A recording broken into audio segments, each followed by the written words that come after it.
Hello, everybody. Welcome back to Jazz Talk, where I interview local jazz musicians. This week we have Emily Sotelo. Emily, how are you? I am doing well. I'm happy to be here. Tell the audience a little bit about yourself, what you do, and stuff like that. Yeah, so I am, I've been a student at WT for a long time now. I just kind of finished up, and for the past, I guess, like 5 or 6 years or so, I've been freelancing in Amarillo, playing in like multiple musical styles, including jazz and other orchestral, classical type things. And so it's kind of what I've been doing for the past couple years. Yeah. Awesome. How long have you been playing the trumpet for? Oh my God, I feel old. I've been playing the trumpet for 14. It'll be 14 years in a couple weeks. So I see. For the majority of my life, I've been playing this piece of piping, and it's kind of crazy to think about. But 14 years. It's nuts. I was in sixth grade like 14 years ago. When did you start playing jazz?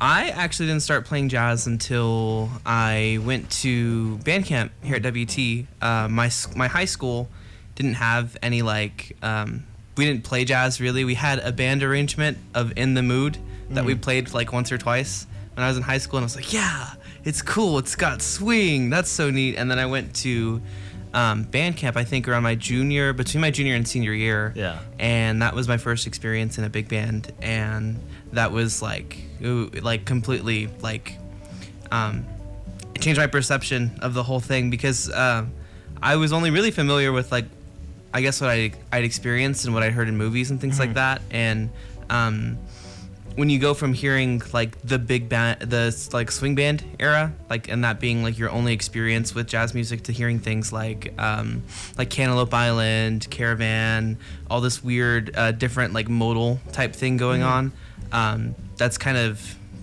that's where it kind of it really took off for me, because then I would go online and I would look up Cantaloupe Island was the first tune I ever took a solo on, and and Freddie Hubbard ended up being a huge influence for me, and he plays on that record that Herbie Hancock recorded that on, and so it was just kind of it all kind of took off from there. Basically, it was I did that again the next year, and oh my gosh, I can't believe I forgot this. So my junior year, a big part of the reason why I wanted to play in the big band at the band camp was Jazz at Lincoln Center was doing a tour, and I don't know if it's because they were funded by a grant or whatever, but they had a concert at Midland College, which was about 30 minutes away from where I was going to high school. And it was free, and it was outdoors, and I wasn't very familiar with Jazz at Lincoln Center, but I was extremely familiar with Wynton Marsalis, because I was that's of course I'm going to go see him. I don't care what they're playing. If I'm going to go see him, if I get the chance, I'm going to go see him. And so I convinced a bunch of my friends to go with me, and we had we missed the opener set, which is a bunch of local jazz people, which is kind of a bummer, but we got to see the Jazz at Lincoln Center orchestra play a 2-hour concert out in the middle of nowhere in Midland, Texas. And that was huge also, because there's I was not familiar with their music at all, and there's a tune called 2-3's Adventure that Marcus Printup has a huge extended solo on, and that was the first thing I tried to learn by ear, the first jazz solo I tried to learn by ear, because after the concert was over, I went home and I was in my room and I was with the muted and I was trying to figure it out, because I was that is just so cool. This is so neat. I'd never experienced jazz music in the way that it is played nowadays until that, plus the band camp and all that. So I see. That's awesome. Does the way you think change when you're playing in a jazz setting compared to when you're playing in a band and orchestra setting? Yeah, I think so. I think when I'm playing in an orchestral setting, I'm thinking, well, I guess in the ways that they're similar is that I'm always thinking about what my role is in whatever ensemble. So let's say I'm playing, principal trumpet in an orchestra. It's my role is to lead the brass section and to lead my section and kind of be the sound that my section mates kind of blend to, and I'm thinking about how I should be matching style and things like that. And that's very similar whenever I'm playing in a jazz setting, right? Let's say I'm playing lead trumpet in a jazz band. It's okay, I want to make sure that I'm playing confidently, that I understand the style, and that I'm kind of listening and matching what the rhythm section is giving me and all that kind of thing. And it gets really different though whenever we get to like a combo level, because that idea of like still thinking about like, okay, what's my role in this moment, I think is very important in whatever type of music you're playing. But there's a lot more active listening involved for me whenever I'm playing in a combo setting, because it's so collaborative, and I'm not the kind of person who likes to rehearse combo music a lot unless it's really complicated, because I like for it to stay kind of in the moment. I like for everybody to kind of be a little on edge, because then you're more inclined to listen. Whereas like whenever you're playing in a really rehearsed big band or a really rehearsed orchestra, you don't get that same level of like spontaneity, and I don't think you get that same level of attention, because you've done it a million times, so you don't need to listen as hard, or people aren't as engaged because you've done it like a cajillion times. And so whenever you're gonna do it for the one big performance, it's not so stressful. Whereas like playing in a combo, it's like I'm thinking a lot more about like how I can collaborate in the moment with the people I'm playing with. So I'm listening to like, okay, what rhythms are the drums playing? Is there anything that the chordal instrument is doing that I think is kind of hip? What is the bassist doing? Are they doing like a double time? Are they doing any weird polyrhythmic things that are going on? And I also think a lot about like, if I want to do something different, if I want to change the pace, if I want to dictate like what happens next, I don't know. I feel like there's a lot more creative agency whenever I'm playing with a combo, as opposed to like playing with a big band or playing with an orchestra. It's like, because there's like rules. And I feel like in those ensembles, whenever you're in a big band or in a like an orchestra or a band, like concert band setting, there's like rules you got to follow. There's like ways you should play something. There's an expectation, whereas like in a combo setting, yeah, sure, there is like some set of rules, but at the end of the day, if you're the band leader especially, it's like you get final say in what is and isn't allowed. And so that it opens the door to a different kind of interaction and a different kind of collaborative like thought. I see. Yeah, I see. What are some of your favorite subgenres of jazz, and why are they your favorites? Okay. For me especially, so I love, growing up, my mom listened to like a ton of R&B, like a ton of R&B. And my sister was a huge hip hop fan. So it was either we were listening to my mom's R&B CDs on the way home, or I was with my sister and we were listening to like the hip hop station in Midland. It was like B93 was the name of the station. I remember it's in my brain. And so those sounds are like kind of what mostly live in my headspace. And so a really interesting like intersection of that and jazz, like that sound specifically, I found in like the music of Roy Hargrove, I think is very R&B influenced. And so I don't know if you can put a genre on his music, but that kind of like R&B fusion thing going on.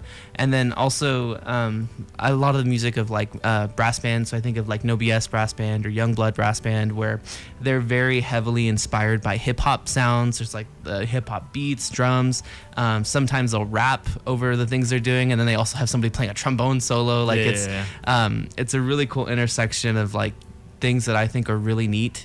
And I think those types of like, that type of music, I think for me has always been the more interesting part, I guess, like of jazz music to me, because I'm not a very big trad jazz type person, like I do love Clifford Brown, I do love Dizzy Gillespie, and there's tons of bebop that I like, but I think the majority of what I tend to listen to is influenced by like either it's got like some rock fusion going on or there's some hip hop fusion going on, and there's a lot of that with Freddie Hubbard. I think he does a lot of rock fusion tunes.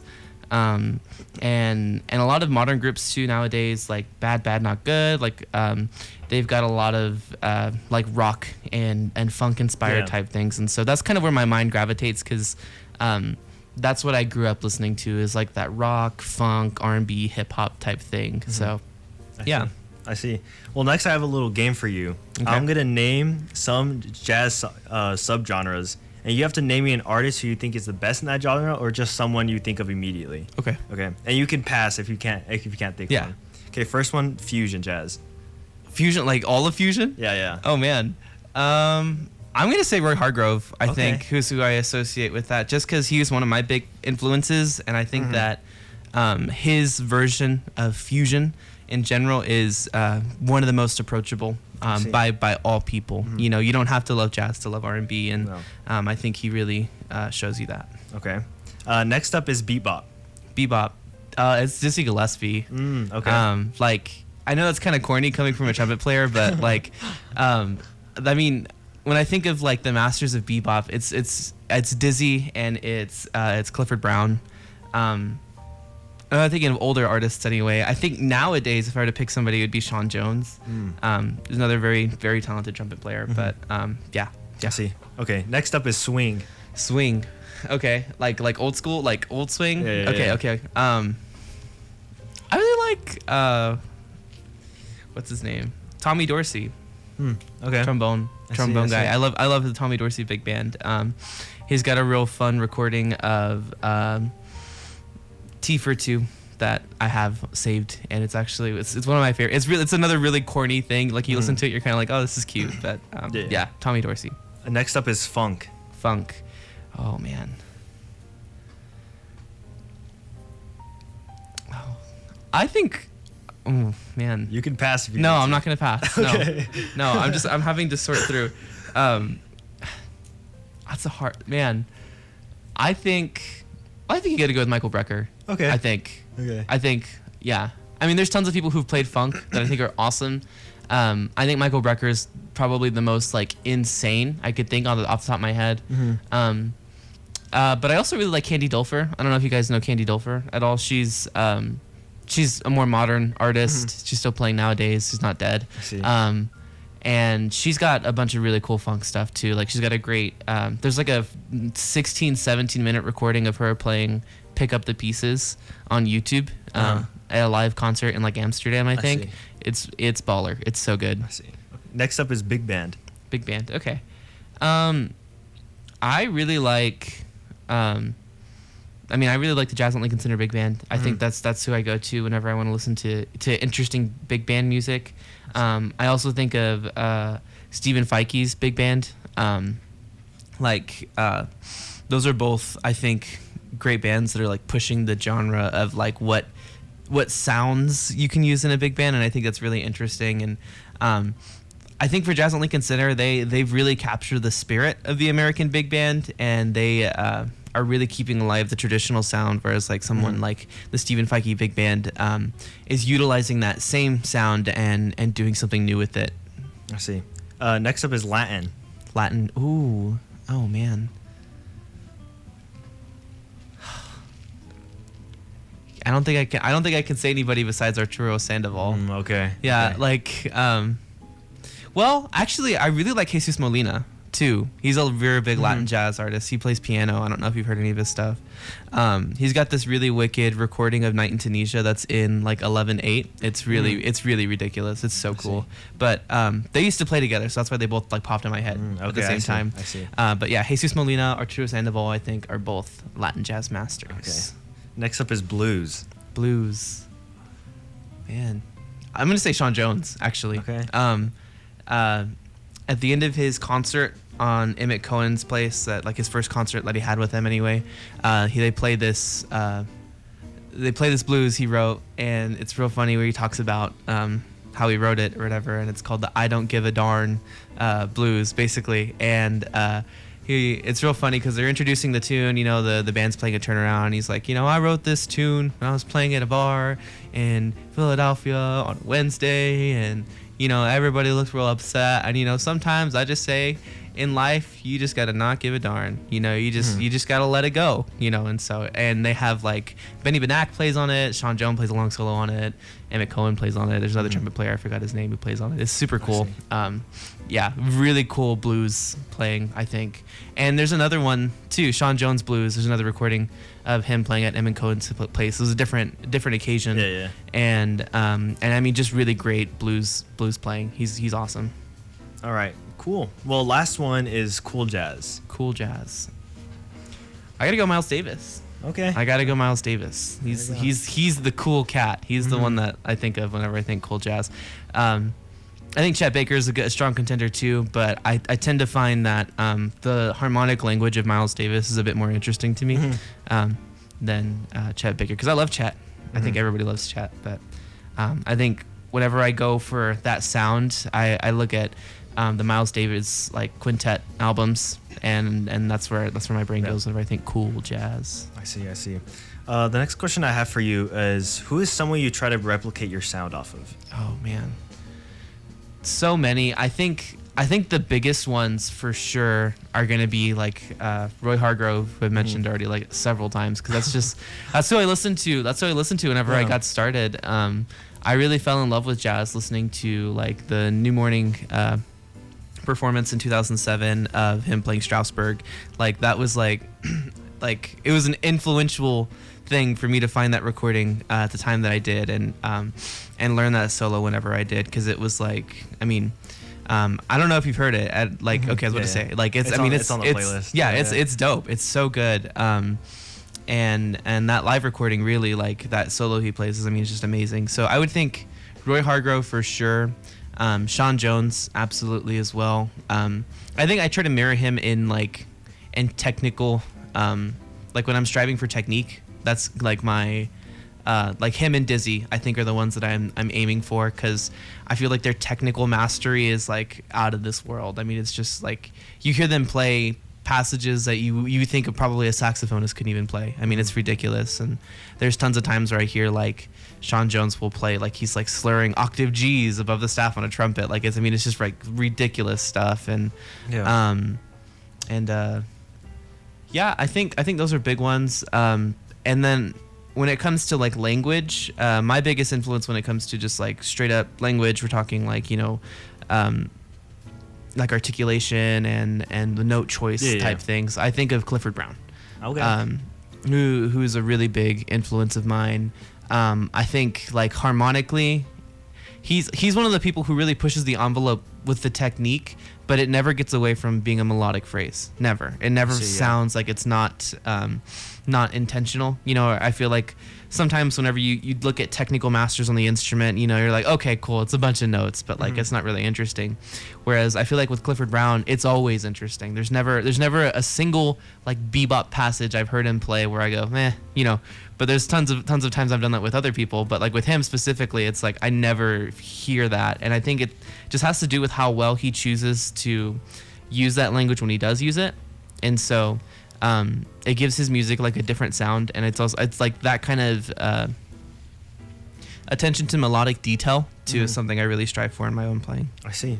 Can you tell me the story about how you had your first gig and what exactly you were feeling when you got called up, I guess, to have this first gig of yours? Yeah.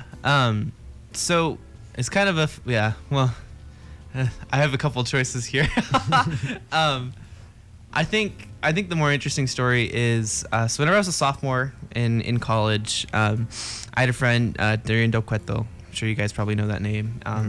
He and I, he started a jazz improv club at WT, and it was real haphazard, and it was real unorganized, and we would go and lock ourselves in one of the ensemble rooms, and we'd play like something like Blue Bossa, and we'd have it looped on like infinity, and we'd play the melody, then everybody would just take turns playing solos, and we'd go in a circle, and we'd just keep doing that over and over and over and over and over again. And then and at the time I couldn't even read chord changes. I was like, what key are we in? Oh, B flat. Okay, there's an A. Okay, we're probably in the key of F. Oh wait, no, it's D minor. Okay, cool. We're in the key of D minor. Great. And so whenever we play Blue Bossa, I would just play in the key of D minor, even though there's like that part in the middle where it goes to E flat, But like that was my experience with jazz. And he was telling me, he's like, yeah, I think I'm gonna go to the 806, which is coffee bar, downtown on 6th Street, and he's like, yeah, I want to go play at an open mic. And I'm like, okay, do you mind if I go with you? And he's like, yeah. He's like, do you want to play? And I wasn't actually like planning on playing with him. I just wanted to go watch him. And he was like, and I was like, well, yeah, I guess so. And so we played at this open mic. And after that was over, I had a friend named Tess. What's her last? Tess Gomez. I don't know if you guys know her now. She's old. She's an old head. And she saw us play and she was like, "It'd be really cool to like sing with you guys, and we could do something like we do like a vocal jazz act," and be like, "Yeah, that'd be super cool." And so we started this little band. We were called the Summertime Trio. The page is nuked. You'll never find us, but there's a couple of really old like clips of us playing, and after we played at an open mic, which was a whole another event because they wouldn't let us use the piano, and so then one of my friends had to try and get us a piano, and we were supposed to go at 7. We ended up going like at 11:30. Like we were there all night. It was crazy. But the owner came up to us and asked if we'd like to play a gig, and so that's kind of how it started with that band, and that was like my first professional gig. Most of it was just Darian kind of handling things and me kind of showing up, but yeah, I think that was like my first step into like the professional music scene at Amarillo. Was there at the 806, and it was with my friend, and it was very haphazard. It was something we just threw together at the last second, and we got a couple gigs playing there, and from there I just kind of made more connections, and I think the real big break is whenever I started playing with Greg's band, which is like Big G and the Trade Winds, and that actually happened completely on a fluke because he just wanted a trumpet player, and I happened to be taking lessons with Dr. Barger at the time, and Dr. Barger's like, "Hey, they need a trumpet player. Like, do you want to go play this band?" And I was like, "Yeah, sure." And so I get there, and it's like Dr. Hansen is playing the keys, Dr. Barger's playing sax. They had Jorge Rojas, who's an amazing bassist on bass. They had Austin Brazil playing guitar. Well, it was Anthony Vickery before that, actually. It was Anthony Vickery playing guitar. And Brendan Borup, who's like the director of percussion at Bushland now, like playing drums. And so I get there, and I'm like 20 years old, I think at this point, 20 or 19 years old. And I'm like, I should not be here. And that was a real big proving ground for me too. So I think it's important for me to mention that one too, because that was like the real big break. But my first true gig was with the Summertime Trio. I see. When you are improvising, what exactly is going through your mind? Yeah, I think a big part of it is just like melodies. I think when I first got started, I was like, okay, I need to play in this key and I need to play something that sounds cool. Is like the two thoughts that I had. And whenever I really started getting into jazz and I really started practicing real hard on like getting better language, getting better technique, getting the right sounds, coming out of the instrument, I got really like caught up in like, okay, I need to play something that sounds interesting. I need to play something that sounds cool. I need to play something that sounds like I need to grab the listener's ear. And as I've gotten a little bit older and I've calmed down quite a bit, I tend to think like just kind of how I did when I started. I need to play like I need to stay kind of in this key, and I want to play something that sounds cool. And so I'm thinking, I'm really listening a lot of the times and responding to what ends up coming out of the bell. And so like I'll have an idea. So like I'll start a solo and I'll be like, okay, I want to start it with like short notes. Like, and that's the idea. It's like, okay, great. And so I'm playing something, it's real staccato, it's real pecky, it's real whatever. And it's like, okay, what would sound? And in my head, literally all I think, it's not even really a thought, but where my brain is at is like, okay, what would sound cool after that? You know, like I'm like in the moment, I guess. I'm really just trying to listen and respond to what other people might be doing around me, and also just like actively creating melody at the time. It's that's where my brain is. Like, I'm just really thinking like melodically. I try to get out of the idea of thinking about notes and thinking more about like, okay, we're gonna use short articulation here. Okay, I want to do something that kind of has a skip here. I want to play something high here. They look like they're getting bored. Let me play something flashy. Or I really like the sound of this note. Let me play something and land on this note. And that's kind of it. Because I feel like it's really easy to get bogged down. And I think for a long time that's where I was. Like, I need to play something that sounds cool. Where it's like now I think it's just like I want to play something that I like, and I want to play something that I think works well with what I'm playing. And I think the only way that I can do that is just by like listening and responding, and taking the reins off a little bit. It's just like, okay, whatever comes out, and we'll go from there. Awesome. Why do you think jazz and people's emotions have such a close connection to each other? Oh man, well, I think it has to do with improvisation. I think is really what it is. You don't get the same level of stakes just as a performer, right? Is what I'm thinking. It's like you don't have the same level of stakes whenever you're playing like a a solo, right? So I think of like if I'm playing the offstage trumpet solo for Pines of Rome, you know, I'm just thinking about executing what I have in front of me, doing the job that, you know, it's right in front of me. It's like, okay, I have to play these notes. I'm going to play them this way. I'm going to be as creative and expressive as I can. And that's the end of it. Whereas like whenever you're standing in front of a band and, you know, there's a crowd and it's your turn to play an improvised solo, you know, it's like, yeah, that's it. That's all, you know, I mean, like you are the thing that's happening and there's no predetermined formula. There's no predetermined anything. And so I think improvisation, when it's done right, I guess when it's done in an interesting way to me, because you can do it any way you want, really. But when it's done in a way that's interesting to me, I think the person who is improvising is being openly creative. You know, they're being openly creative, and you get to hear the sounds that they like. You get to hear the sounds that they gravitate to. And I think that lends itself to more emotional interpretation because you have the freedom. You have that choice to do that, right? Not everybody will play an emotional improvised solo or an emotional sounding improvised solo. Or even when they're playing a melody, you know, they may not play it in the same way. It may not have the same emotional weight, but with jazz, I feel like there's more of an option to lean into that because the expectation, especially as a band leader, is like you're it. You get to decide what is and isn't too much. And so if you want to play a million scoops on something and really give it some soul, you can.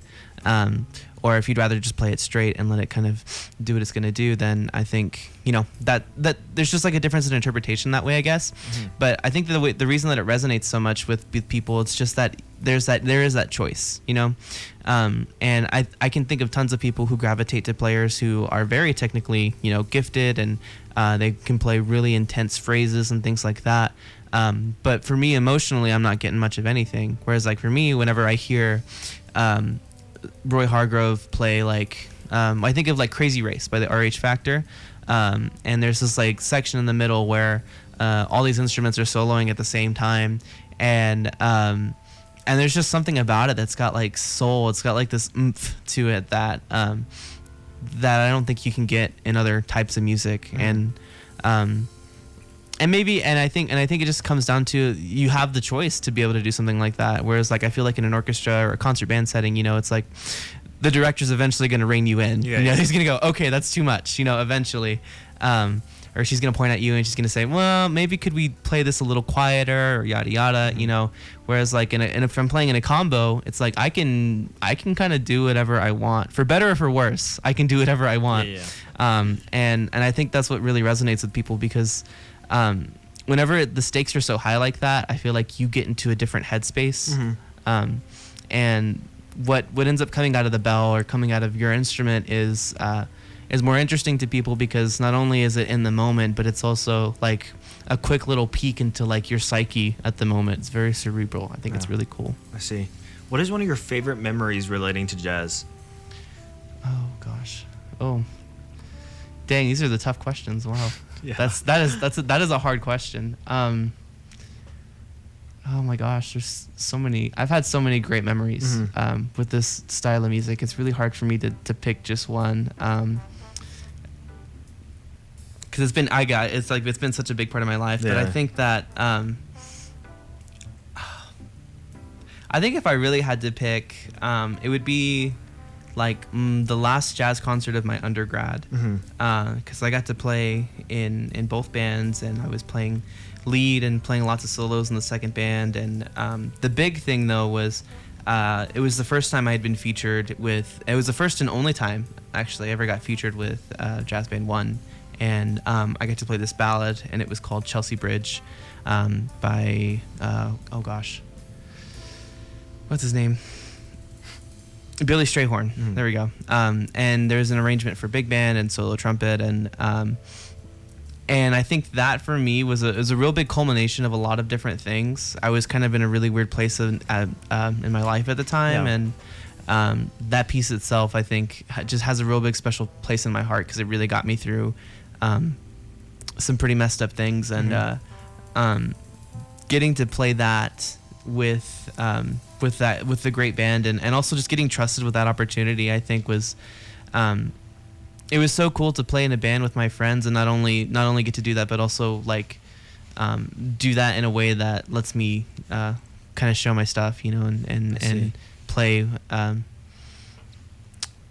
I guess kind of show off. Yeah. I mean, that's like the long and short of it, and it was really cool to get to do that with such a great band. But I also think like there has been plenty of times to where I would go at a gig and I'd play with Darian, and we would, get drunk get super drunk and like, and the third set is like a mess because neither of us are really there, and our solos are getting way too long, and I think of nights like that, and I also, it brings a warmth to my heart, to think back to those times too. But yeah, I think those two moments are real big for me. I also think one of the first times, oh my gosh, I guess this was last year, I got to play at a Pride festival, Pride on the Plains, and I got to play a tune that I wrote called Mirror, and oh my gosh. Well, actually, see, that's a big one too, and I also think of like, whenever I first started my quartet here, that was the first tune I recorded with them. Like we set up shop in the band hall, and I was like, hey, by the way, I'm starting a jazz quartet. This is something I wrote, and that was also a super fun night because we stayed in the band hall until like 2 a.m. Like we were not supposed to be there, and we kept doing different takes, and the tune itself was kind of fun. It was just fun to play, and it was one of those. It's one of those moments too, I think, that just has like a warm place in my heart. Yeah. I don't know. There's 4. There's not one really, but there's like 4. Yeah, that's fine. What challenges do jazz musicians face today that older generations didn't have to deal with? I definitely think like. Well, I guess it's kind of interesting. Like, the first thing my brain wanted to go to is like trying to be original, But I think everybody has struggled with that, since the dawn of time, people have struggled to be original. I think the obvious answer is AI, right? Like nobody has to worry about somebody taking like, I don't know, let's say like Juice WRLD's music and making a jazz cover of it or something, like with the touch of a button, which is kind of crazy because there are artists who like have made that their thing. I don't know if you listen to Scott Bradley's Postmodern Jukebox, but they have tons of like jazz covers of like modern music. And tons of really cool ones too. Like they have one of "It Wasn't Me" by Shaggy. That's like, it's super dope. It's so cool. But it's like nowadays though, somebody could do something similar with AI, And so I think that's like that's a big one. I think the industry nowadays looks a lot different from how it used to look back in the day.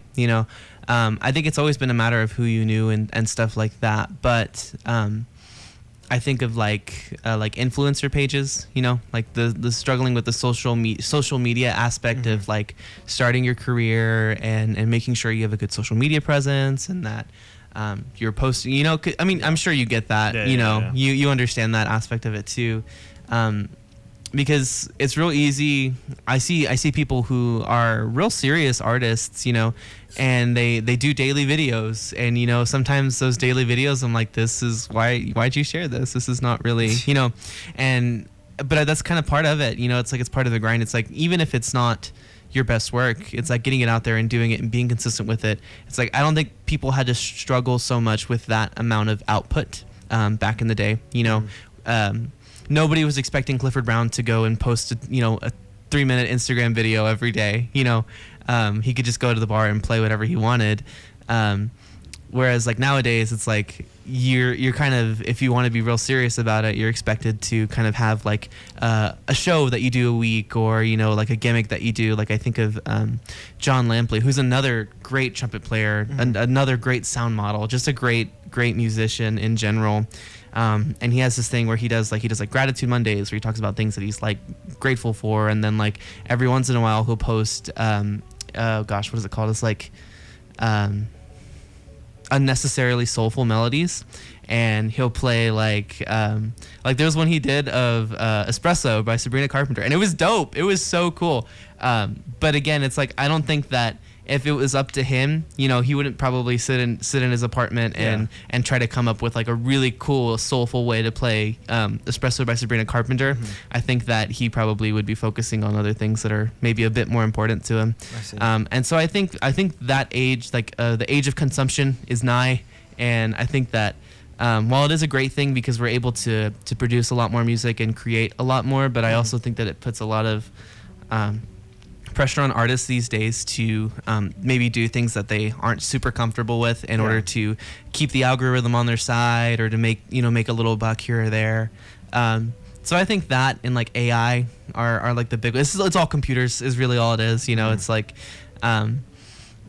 because even like 20 years ago, like social media wasn't a thing, which is crazy to think about. It's like social media was invented like 2007 I think was like the big one. Yeah, and so it's like in the way that it exists now anyway, and so it's like.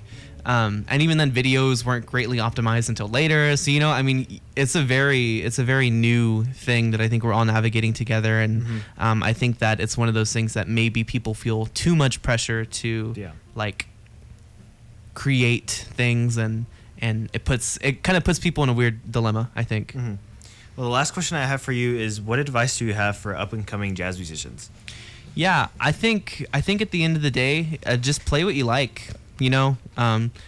Play what you like. There's always going to be somebody who is telling you how to do something, or telling you, oh well, that's not jazz, or oh well, that's not this, or oh well, there's always going to be somebody pointing their finger in your face and telling you what to do. And I think at the end of the day, the people who are the most interesting to listen to don't care, and it's hard to say that because I feel like a lot of musicians we're like born people pleasers. It's like you want to make the conductor happy. You don't want to make anybody upset. But I think at the end of the day, it's like the thing that makes jazz so interesting is that it's individual, and nobody should tell you like how and what to do.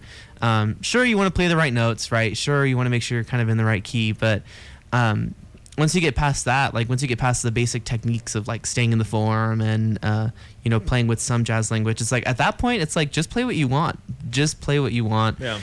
Go where your ear takes you, So like if you really like hip hop, right? If you really like, whatever, make a jazz arrangement of like Too Fresh and Clean by Outkast. Like go and do that and have fun and let the music serve you. And I think that's what tends to resonate with people. Whenever you're out and you're doing your thing, that's what people tend to gravitate towards because it's interesting. Because it's like it's you, it's what you are, and it's more satisfying for you as a person. And so yeah, just honestly do what you want and don't let anybody tell you can't do something. Yeah, perfect, beautifully said. Well, this little moment I like to give to all my guests at the end of the show is just to promote any gigs they have coming up. Shout out any artists in the area that you want to give more attention to. So the moment is yours. Yeah, for sure. Well, go to June Jazz. Go to June Jazz. Absolutely. My Instagram page, because we all are beholden to the social media overlord, is at emily.s.music on Instagram. I usually just post highlights of things, but come say hello.